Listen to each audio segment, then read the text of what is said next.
It's a dream.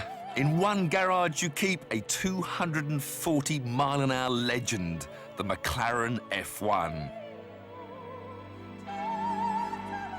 In the other, you've got Ferrari's finest achievement, the Enzo, a combined value approaching £2 million. Both of these cars are awesome on the track, but we wanted to know what's it like owning and driving them in real life on real roads. And now, for the first time, thanks to a generous fifth-gear viewer, we can tell you.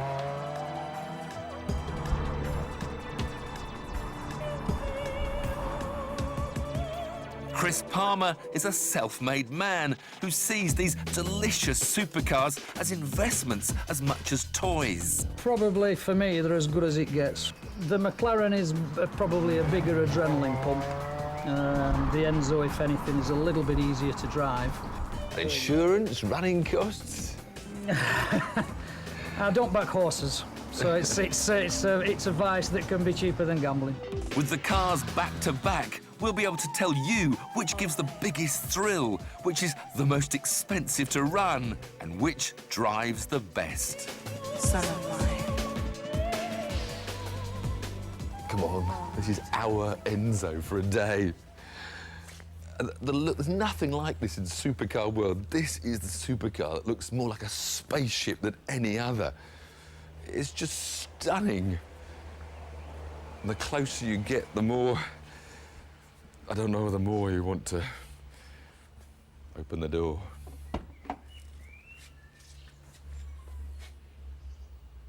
And it just invites you, it beckons you to come. But the contrast is immediate from the stunning exterior to the almost basic functional interior. I mean, look at this hinge, a big alloy chunk of metal that's the door hinge, and I've got windy down windows. No carpets. Spend all that money and no carpets, but you don't care because you see things like race and mode set. Then you see start. Then you see a key.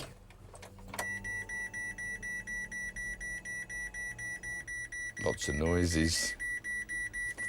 Flip the paddles for N. Perhaps press the start button.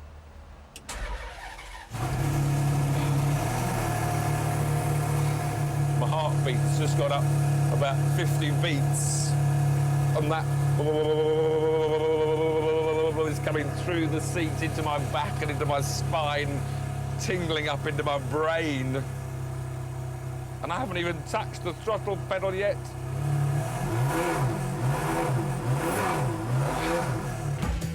It's a car that gives you goosebumps, but the experience is slightly dampened because you know one day, just like the F40 and F50 before it, the Enzo will be replaced, whereas the F1 will exist forever as the McLaren flagship.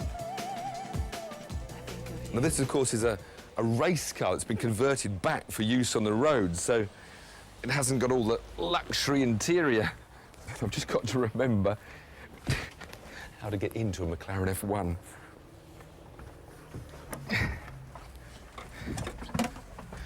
But once inside that brilliant driving position that Gordon Murray created, no beautiful dials in front of me, a race-spec dashboard, and this whole bank of carbon fibre surrounded switches. Time for some noise. Well, music to me. Full race-spec master switch. Ignition. Fuel pumps on.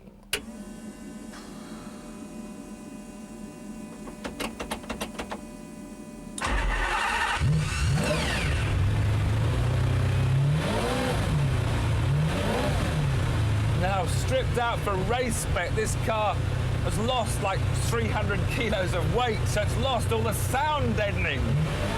So this is not going to be a quiet trickle when you drive the car. In fact, I noticed these headsets, because the only way you can talk to a passenger if you had one is with these.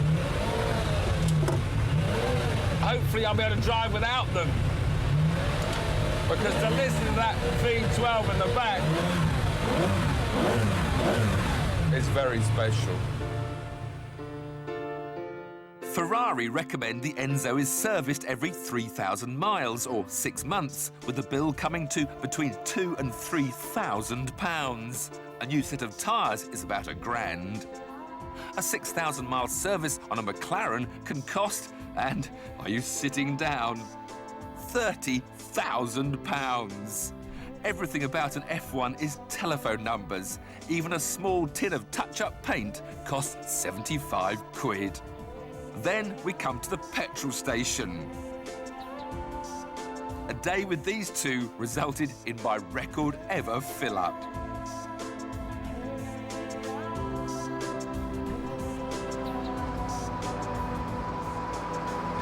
Now, whereas the Enzo does about 15 miles to the gallon, with the Mclaren, you're going to be stopping at these fuel stations a bit more often, because this car in this specification does about 6 miles to the gallon.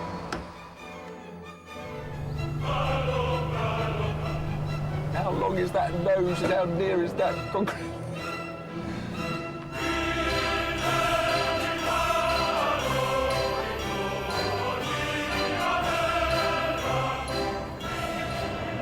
The funny thing is I've now done some proper mileage in an Enzo, and it's nothing like what I thought it was. It's not an animal at all. It's calm, it's relaxed, it doesn't spur you on.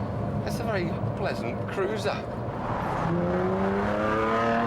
And I think the reason why you feel so relaxed is the fact that you know there's so much extra performance available. You're never going to get anywhere near its limits on the public roads if you don't bother to try. But I guess there's one button I've got to try, and that's the race button. Just to see how different it feels, because it does sharpen up the engine and the suspension. So we'll just have it in the rev band, 3, then just press it and... Oh! The steering is now, sharpened a tad. The gear change should be a bit quicker. Suddenly I feel a bit egged on. It's amazing what a difference one button can make.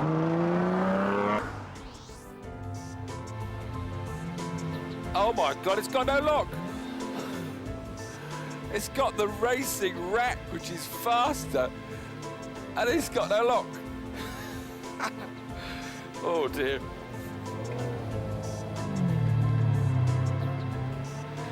Now, I thought I'd drive this without this headset on, but it is so noisy, especially with the gearbox. In fact, if I didn't have this on, you wouldn't hear me speak. But I have to say, I feel a bit like a fighter pilot taking his F-16 down to the shops. This whole car just is saying, let's go, let's go. White circle with black diagonal lines across it, which means we can now go 3, 2... It's like I've got a huge widescreen television in front of me on a PlayStation game. Whoa. Oh, it's going to get me into trouble. This car is going to get me into trouble. I think these headsets on, it makes me feel more like I'm in a racing car. I've got my crash helmet on, I'm in racing mode. I probably need to take them off in order to calm myself down, to listen to all the... to listen to all the noises of the car.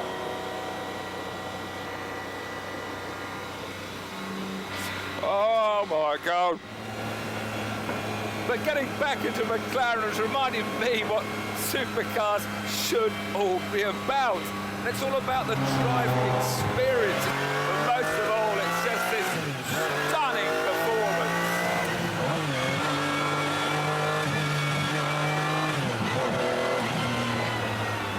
Because I'm sitting in the most exciting, I say this again, the most exciting road car ever built.